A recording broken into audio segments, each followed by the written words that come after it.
لیکن جب وہ کھلی دلیل ان کے پاس آ گئی، یعنی قرآن مجید اور محمد صلی اللہ علیہ وسلم وہ کتاب لے کر آ گئے، تو اہل کتاب نے کیا کیا، ظاہر دلیل آنے کے بعد اختلاف میں پڑے اور متفرق ہو گئے۔ یعنی آپ کی آمد سے پہلے، حضور صلی اللہ علیہ وسلم کی آمد سے پہلے یہ سارے اکٹھے تھے، تو جب آپ صلی اللہ علیہ وسلم کی بعثت ہوئی تو یہ کیا ہوا، متفرق ہو گئے۔ ان میں سے کچھ مومن ہو گئے، لیکن اکثریت ان کی ایمان سے محروم رہی۔ اور آپ صلی اللہ علیہ وسلم کی بعثت اور رسالت کو دلیل تعبیر کرنے میں یہی نقطہ ہے کہ آپ صلی اللہ علیہ وسلم کی صداقت بالکل واضح تھی، جس میں کوئی انکار کی گنجائش ہی نہیں تھی۔ لیکن ان لوگوں نے آپ صلی اللہ علیہ وسلم کا انکار کیوں کیا، آپ صلی اللہ علیہ وسلم کو کیوں جھٹلایا؟ صرف اور صرف حسد اور اناد کی وجہ سے۔ تو اسی وجہ سے یہاں تفرق کا ارتکاب کرنے والوں میں صرف اہل کتاب کا نام لیا گیا، یعنی دوسرے لوگوں نے بھی اس کا ارتکاب کیا تھا، لیکن علم والے تو یہ تھے نا، جو وہ تھے مشرکین جو تھے، وہ تو امی تھے نا، وہ پڑھے لکھے نہیں تھے۔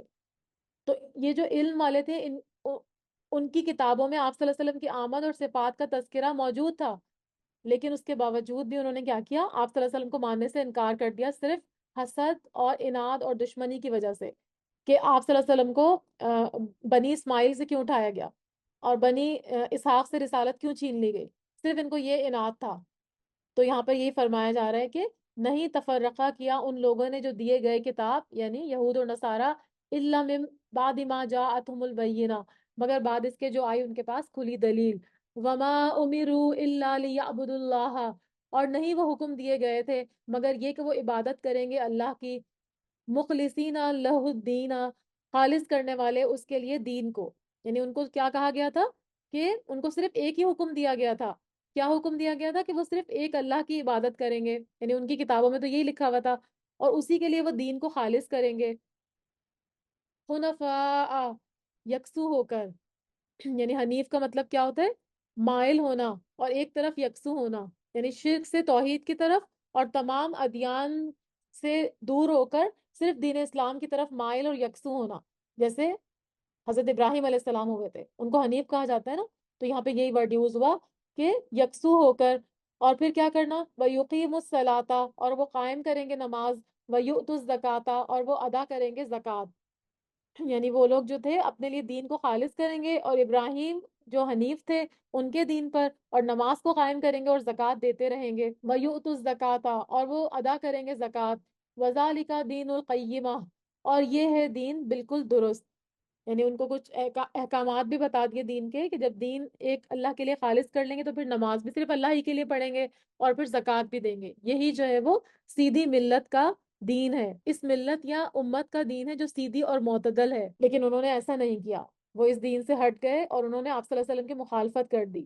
ان الذین کفروا، بے شک وہ لوگ جنہوں نے کفر کیا، من اہل الکتابی، اہل کتاب میں سے، والمشرکین، اور مشرکین، فی نار جہنم خالدین فیہا، آگ میں ہوں گے جہنم کی اور وہ ہمیشہ رہنے والے ہیں اس میں۔ تو جو لوگ کافر ہوئے اور جو مشرک ہیں، اللہ تعالیٰ فرما رہے ہیں کہ سب کے سب دوزخ کی آگ میں جائیں گے، اور وہاں پر یہ ہمیشہ ہمیشہ کے لیے رہیں گے۔ اولئک ہم شر البریہ، یہی لوگ ہیں، وہ بدترین مخلوق ہیں، یعنی یہ لوگ بدترین مخلوق میں شمار کیے جا رہے ہیں۔ تو اللہ کے جو رسول ہیں اور ان کی کتابیں ہیں، ان کا انکار کرنے والوں کا انجام بتایا جا رہا ہے، یعنی ان کو تمام مخلوقات میں بدترین قرار دیا گیا۔ برا کا مطلب ہوتا ہے کسی چیز کو عدم سے وجود میں لانا، یعنی ہر وہ چیز جو وجود رکھتی ہے وہ بریہ ہوتی ہے، ٹھیک ہے، لیکن انہوں نے کیا کیا، یہ بدترین خلائق میں سے ہیں، یعنی کوئی بھی چیز جو وجود رکھتی ہے، میں نے بتایا نا، اس سے مراد پھر مخلوق ہے، یعنی کوئی بھی مخلوق، جتنی بھی مخلوق دنیا میں آپ دیکھیں، ان سب میں اللہ تعالیٰ فرمانے کہ یہ شر البریہ ہیں، بدترین ہیں۔ لیکن اس کے برعکس، ان الذین آمنوا وعملوا الصالحات، بے شک وہ لوگ جو ایمان لائے اور جنہوں نے نیک عمل کیے، اولئک ہم خیر البریہ، یہی وہ لوگ ہیں کہ وہ بہترین مخلوق ہیں۔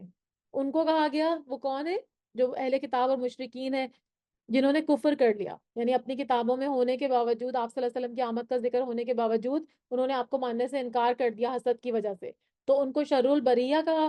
لیکن اس کے برعکس، جنہوں نے آپ صلی اللہ علیہ وسلم پر، جو لوگ ایمان لے کر آئے اور نہ صرف ایمان لائے بلکہ انہوں نے نیک عمل بھی کیے، تو ان کو اللہ تعالیٰ فرما رہے ہیں کہ وہ خیر البریہ ہیں، یعنی سب سے بہترین مخلوق ان کو کہا، تمام مخلوقات میں سب سے بہترین کہا، یعنی جو دل کے ساتھ ایمان لائے، انہوں نے پھر اپنے جو ان کے اعضاء تھے جو اللہ نے ان کو دیے اس کے ساتھ عمل بھی کیے، وہ تمام مخلوقات میں بہت بہتر اور افضل ہیں۔ جو بھی مطلب جو سچے دل سے ایمان لائیں گے نا، وہ تمام مخلوقات میں بہتر اور افضل ہیں۔ تو اہل علم اس بات کے قائل ہیں کہ مومن بندے ملائکہ سے شرف اور فضل میں بھی بہترین ہیں۔ اس کی دلیل یہ آیت بھی ہے، ٹھیک ہے، کیونکہ وہ بھی تو اللہ کی مخلوق ہے نا، فرشتے بھی۔ تو یہاں پہ فرمایا کہ خیر البریہ، تو سب سے بہترین ہے۔ تو یہی بات ہے کہ فرشتے تو ویسے سارے معصوم ہیں، لیکن یہ فرشتوں تک بھی جا کر پہنچ جاتے ہیں، یہ نیک لوگ جو ایمان لاتے ہیں اور اللہ کی آگے اطاعت میں اپنا سر تسلیم خم کر دیتے ہیں۔ تو پھر ان کو کیا بدلہ ملے گا؟ جزاؤہم عند ربہم جنات عدن تجری من تحتها الانہار خالدین فیہا ابدا، باغات ہیں ہمیشگی کے، بہتی ہیں ان کے نیچے سے نہریں، اور ہمیشہ رہنے والے ہیں ان میں ہمیشہ ہمیشہ۔ یعنی آپ صلی اللہ علیہ وسلم پہ ایمان لانا، کتابوں پر ایمان لانا، اللہ کی اطاعت میں سر تسلیم خم کرنا اور نیک عمل کرنا کس بات کا باعث بنتا ہے؟ کہ ہمیں تمام مخلوقات میں افضل بھی کر دیتا ہے، اور دوسرا پھر مرنے کے بعد ہمیں کیا انعامات دیے جائیں گے؟ جنت الفردوس عطا کی جائے گی، اور جہاں سے نہریں بہ رہی ہوں گی، اور وہاں پر کہاں کیسے رہیں گے لوگ؟ ہمیشہ ہمیشہ کے لیے رہیں گے۔ رضی اللہ عنہم، راضی ہو گیا ان سے اللہ، ورضوا ان، اور وہ راضی ہو گئے اس سے۔ آپ صلی اللہ علیہ وسلم کے جو صحابہ ہیں، ہم ان کے ساتھ یہ لگاتے ہیں نا، رضی اللہ عنہم ورضوا ان، یہ کسی کے ساتھ بھی لگ سکتا ہے۔ اس کا کیا مطلب ہے؟ کہ جو راضی ہو گیا جس سے اللہ، سب سے پہلے اللہ کا راضی ہونا ضروری ہے اس شخص سے، اور دوسرا پھر وہ جو اللہ تعالیٰ انعامات دیں گے تو ان سے وہ بھی راضی ہو جائیں گے، ٹھیک ہے۔ تو یہاں پر یہی فرمایا جا رہا ہے کہ ان کے ایمان اور اطاعت اور عمل صالحہ کے باعث اللہ تعالیٰ کی رضامندی جو ہے وہ سب سے بڑی چیز ہے۔ تو اللہ تعالیٰ کیا کریں گے؟ ان کو ایسی نعمتوں سے نوازیں گے جس میں ان کو روح اور بدن دونوں کی سعادتیں نصیب ہوں گی۔ تو فرمایا کہ یہ کس کو ملے گی؟ ذالک لمن خشی ربہ، یہ اس کو ملیں گی یہ ساری چیزیں، اور ان سے اللہ تعالیٰ راضی ہوں گے، اور وہ اللہ سے راضی ہوں گے، جو یہ جزا اور رضامندی ان لوگوں کے لیے جو دنیا میں اللہ تعالیٰ سے ڈرتے رہے اور اس ڈر کی وجہ سے اللہ تعالیٰ کی نافرمانی کے ارتکاب سے بچتے رہے، لیکن اگر کبھی ان سے بشر ہونے کے ناطے کوئی نافرمانی ہو بھی گئی تو انہوں نے فوراً توبہ کر لی اور آئندہ کے لیے اپنی اصلاح کر لی، حتیٰ کہ ان کی موت اللہ کی اطاعت پر ہوئی۔ تو اس کا کیا مطلب ہے؟ اللہ سے ڈرنے والا معصیت پر یعنی گناہ پر اصرار نہیں کر سکتا۔ تو جو اگر ایسا کرتا ہے، اللہ سے ڈرنا کہتا ہے کہ میں اللہ سے ڈرتا بھی ہوں اور معصیت یا گناہ پر اصرار بھی کرتا ہے، تو حقیقت میں اس کا دل اللہ کے خوف سے خالی ہوتا ہے۔